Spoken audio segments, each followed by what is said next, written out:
This story is called Referential. Mania. For the third time in 3 years, they talked in a frantic way about what would be a suitable birthday present for her deranged son. There was so little they were actually allowed to bring.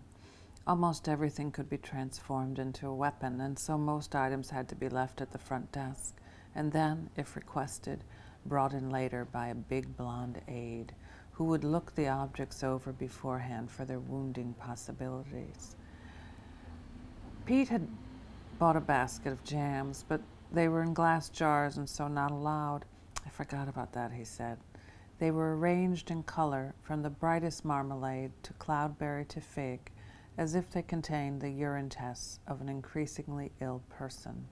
And so, she thought, just as well they will be confiscated. They would find something else to bring.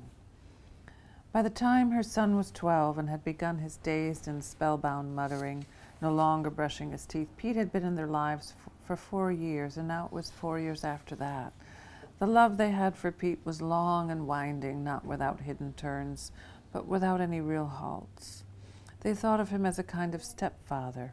Perhaps all three of them had gotten old together, although it showed mostly on her, the mother, with her black shirt dresses worn for slimming and her now graying hair undyed and often pinned up with strands hanging down like Spanish moss. Once her son had been stripped and gowned and placed in the facility. She too removed her necklaces, earrings, scarves, all her prosthetic devices, she said to Pete, trying to amuse, and put them in a latched accordion file under her bed. She was not allowed to wear them when visiting, so she would no longer wear them at all, a kind of solidarity with her child, a kind of new widowhood on top of the widowhood she already possessed.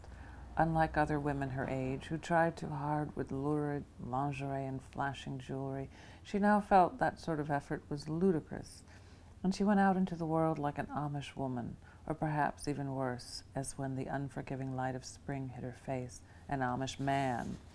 If she were going to be old, let her be a full-fledged citizen of the old country. To me, you always look so beautiful, Pete no longer said.